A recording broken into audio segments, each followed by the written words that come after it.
കോറോ ഹെൽത്തിലെ കൂട്ടപ്പിരിച്ചുവിടലുമായി ബന്ധപ്പെട്ട പ്രതിഷേധം വീണ്ടും ശക്തമാവുകയാണ്. കോറോ ഹെൽത്തിലേക്ക് CITU ഉൾപ്പെടെ സംഘടനകൾ പ്രതിഷേധ പരിപാടികൾ നടത്തുന്നുണ്ട്. നിരവധി തൊഴിലാളി സംഘടനകൾ ഇതിനോടകം തന്നെ പ്രതിഷേധം നടത്തിയിട്ടുണ്ട്. ഒപ്പം അടുത്ത ദിവസം നിർണായകമാകുന്ന ചർച്ച നടക്കാൻ പോവുകയുമാണ്. ഡാനി പോളാണ് വാർത്തയുടെ വിശദാംശങ്ങളുമായി ചേരുന്നത്. ഡാനി, നാളെയാണല്ലോ ഈ മന്ത്രിയുമായുള്ള ചർച്ച. ഏത് തരത്തിലുള്ള പ്രതിഷേധങ്ങളാണ് ഇപ്പോൾ നടക്കുന്നത്? കമ്പനി അധികൃതരുടെ ഭാഗത്ത് നിന്ന് ഏതെങ്കിലും തരത്തിലുള്ള പ്രതികരണങ്ങൾ ഈ ജീവനക്കാർക്കെങ്കിലും ലഭിക്കുന്നുണ്ടോ?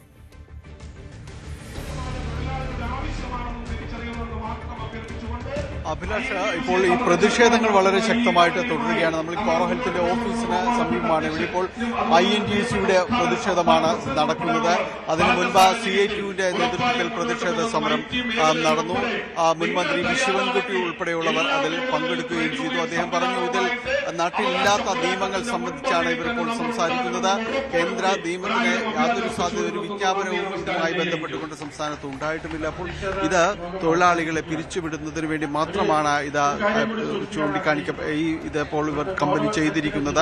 ഇത് സമാനമായ രീതിയിൽ തന്നെയാണ് ഇപ്പോൾ INTUC-യുടെ പ്രതിഷേധം നടക്കുന്ന. നാളെ AITUC പ്രതിഷേധവുമായിട്ട് അങ്ങനെ വിവിധ തൊഴിലാളി സംഘടനകളുടെ നേതൃത്വത്തിൽ വലിയ രീതിയിലുള്ള ഒരു പ്രതിഷേധം ഉണ്ടാകുന്നു. കാരണം ഇത് രാജ്യത്ത് ഒരു തെറ്റായ സന്ദേശമാണ് തൊഴിലാളികൾക്കിടയിൽ നൽകുക എന്നതാണ് തൊഴിലാളി സംഘടനകൾ ചൂണ്ടിക്കാണിക്കുന്നത്. ഒരു ഭാഗത്ത് കോറോയിലെ ഏതാണ്ട് 800ഓളം ജീവനക്കാർ ഒരു ഭാഗത്തുണ്ട്.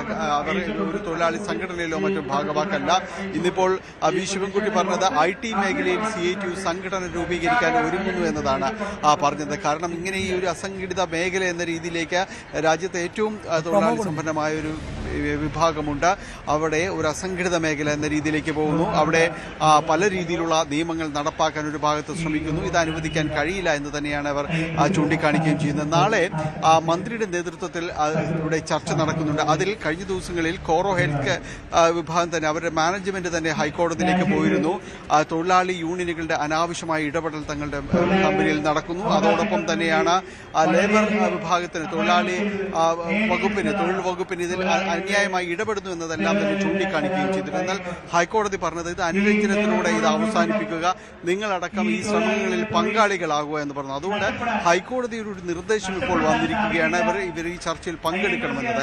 അതുകൊണ്ട് തന്നെ നാളെ നടക്കുന്ന ചർച്ചയിൽ മാനേജ്മെന്റ് ഒരു പ്രാതിനിധ്യം ഉണ്ടാകും എന്ന രീതിയിലേക്കാണ് കാര്യങ്ങൾ പോകുന്നത്. എന്തായാലും അവർ ആര് പങ്കെടുക്കുന്നു എന്നതിനെ സംബന്ധിച്ച് ഇതുവരെയും ഒരു അറിയിപ്പില്ല. ഒരുപക്ഷെ കഴിഞ്ഞ തവണത്തെ പോലെ ലീഗൽ അഡ്വൈസർ മാത്രമായിരിക്കാം. എന്തായാലും നാളെ ചർച്ച കൊച്ചിയിൽ നിശ്ചയിച്ചിട്ടുണ്ട്. അത് മാനേജ്മെന്റ് പ്രതികരണം എന്താണ് എന്നതാണ് ഇനി അറിയേണ്ടത്. അതുവരെ ഈ സമര പരിപാടികൾ തുടരുകയാണ്. അഭിലാഷ്. വിവിധ ട്രേഡ് യൂണിയനുകളുടെ നേതൃത്വത്തിലാണ് ഇപ്പോഴും പ്രതിഷേധങ്ങൾ തുടർന്നുകൊണ്ടിരിക്കുന്നത്. ദിവസങ്ങളായി ആരംഭിച്ച പ്രതിഷേധമാണ്. ഇപ്പോഴും ആ പ്രതിഷേധങ്ങൾ തുടരുകയാണ് എന്നതാണ് വിവരം. അതേസമയം അധികൃതരുടെ ഭാഗത്ത് നിന്ന് മറ്റേതെങ്കിലും തരത്തിലുള്ള പ്രതികരണങ്ങൾ ഇപ്പോഴും ഉണ്ടായിട്ടില്ല. പ്രത്യേകിച്ച് ഇതുമായി ബന്ധപ്പെട്ട്, അതായത് ഈ ജീവനക്കാരെ തിരികെ എടുക്കുമോ, അവർക്ക് മറ്റാനുകൂല്യങ്ങൾ നൽകുമോ, ഇതിലൊക്കെയാണ് വ്യക്തത കൈവരേണ്ടത്. ഒരു പക്ഷേ ചർച്ചയിലായിരിക്കാം അത് സംബന്ധിച്ച ഒരു തീരുമാനം ഉണ്ടാകാൻ പോകുന്നത്.